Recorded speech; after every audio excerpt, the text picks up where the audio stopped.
Good morning, my dear all students. Today I am going to take a tutorial class where we will try to learn some problem associated with DC motor or generator. So our first problem here is a 220 volt DC shunt motor has armature current of 0.25 ohm and under the load the armature current is 20 ampere.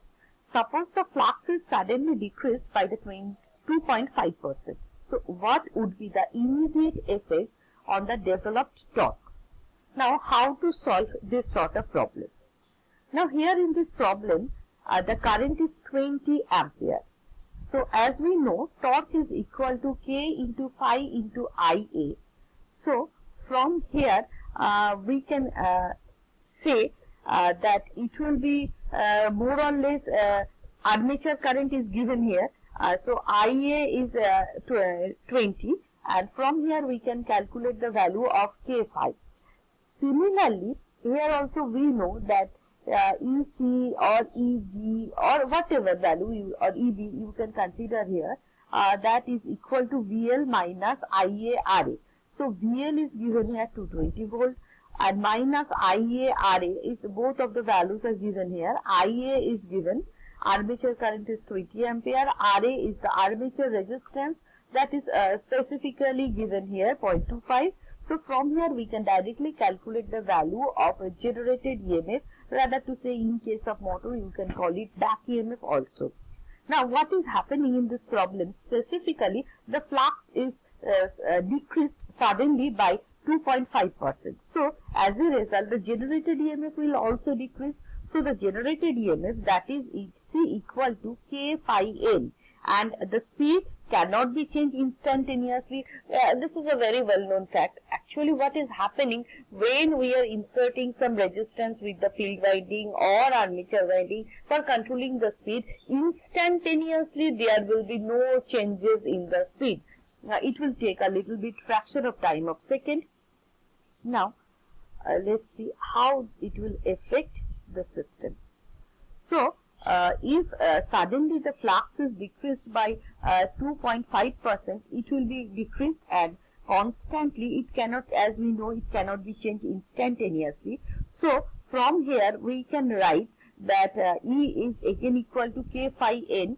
So it will be equal to 235 into 2.5 by 100. So this is basically the fraction, how much it is being minimized. So if we consider totally previously it was 100%, now it is reduced by 2.5% only. So as it is reduced by 2.5%, from here we can calculate the value of newly modified value of back EMF, and which is coming at 229.13.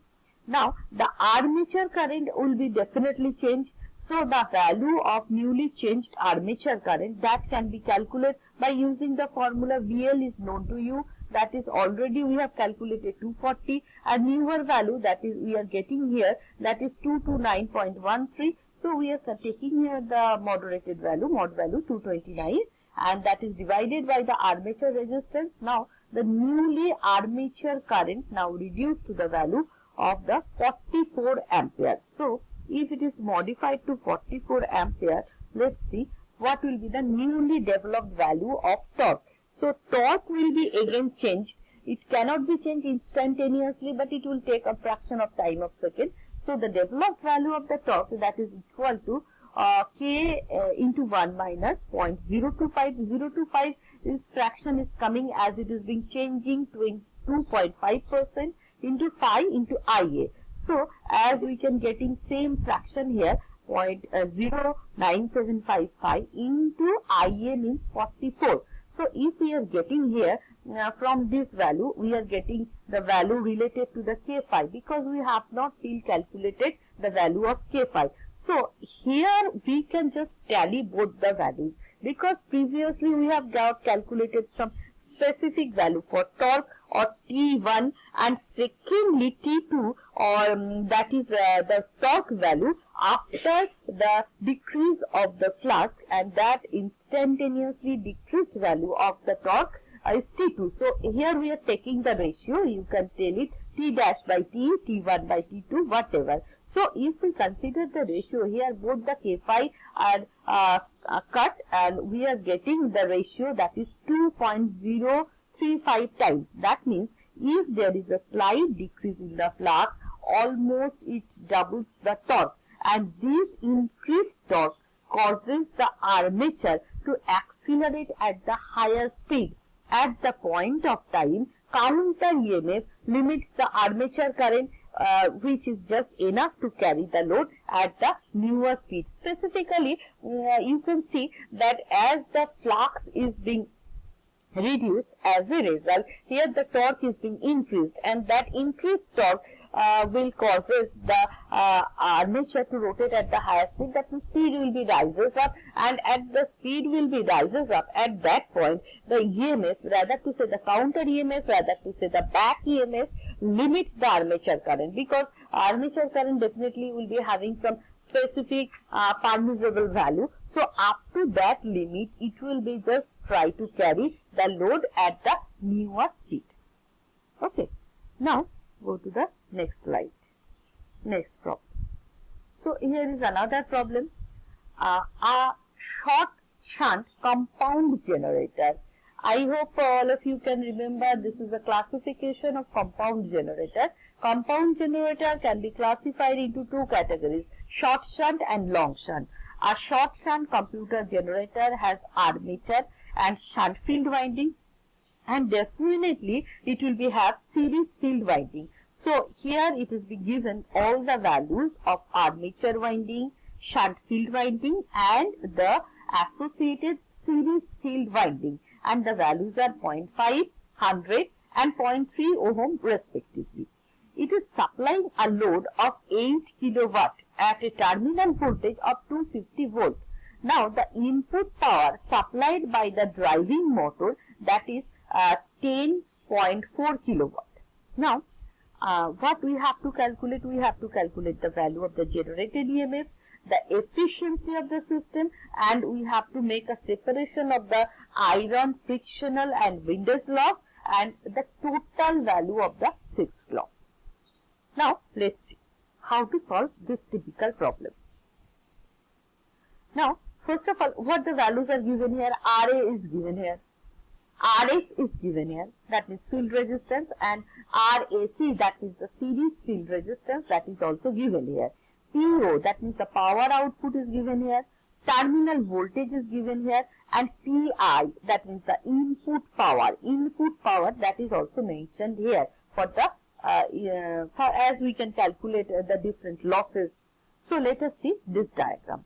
As you can see here, this is the input 10.4 kilowatt. Now this is the armature. So this is the resistance of the armature, that is 0.5 ohm, and as this is the field winding which is connected in parallel, that is given 100 ohm.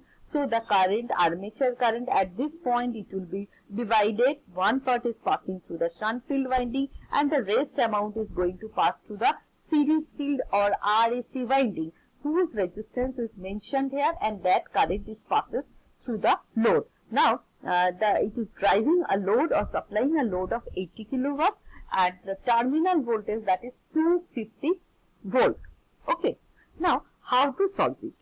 I hope all of you can understood the diagram properly.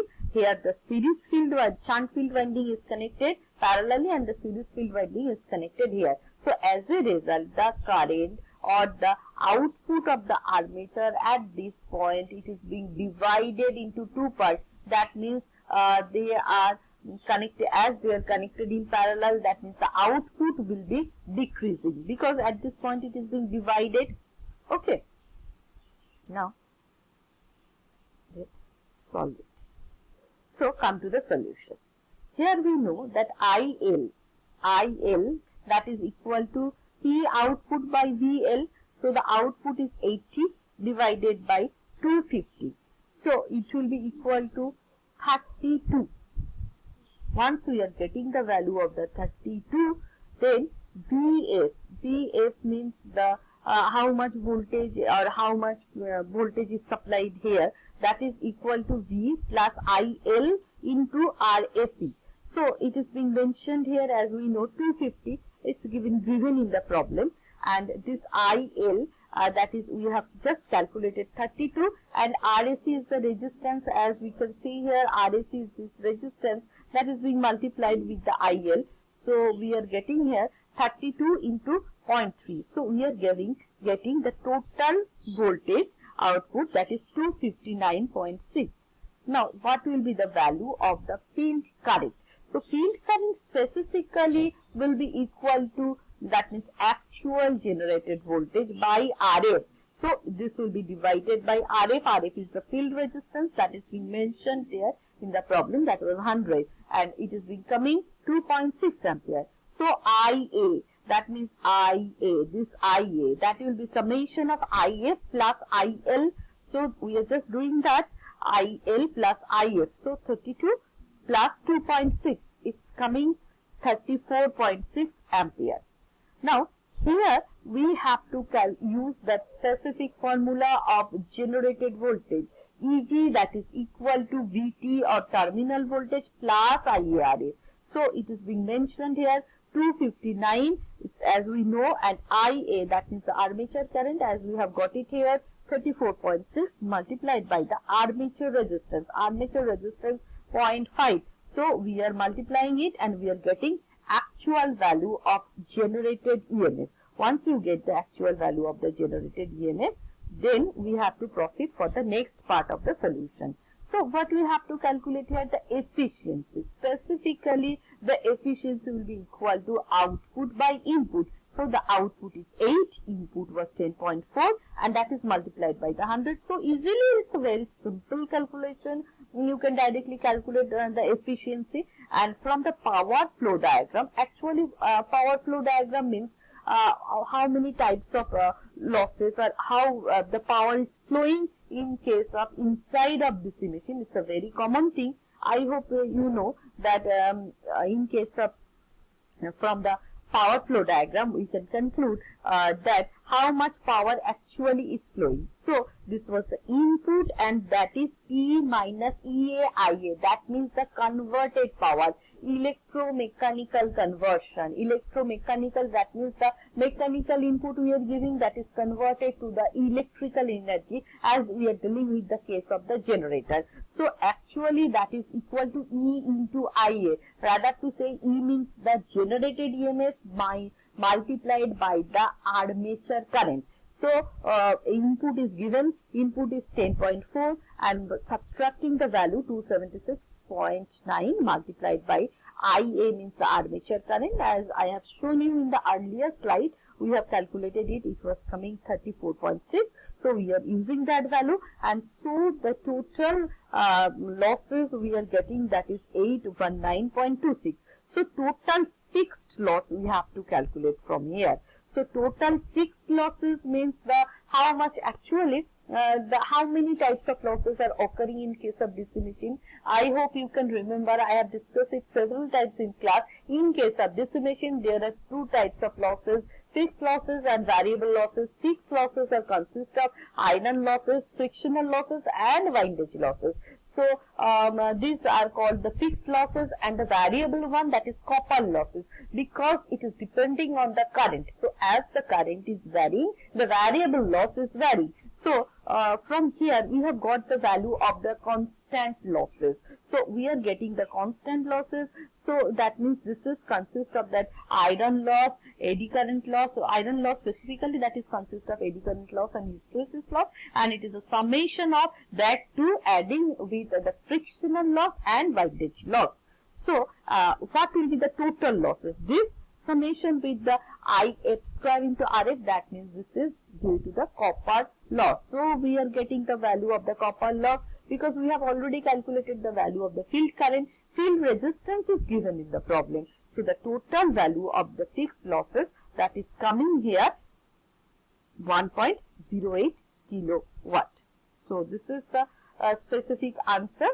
I hope all of you have understood. If you are having any doubt, please ask me in WhatsApp group, or you can call me, whatever. Okay. Thank you all.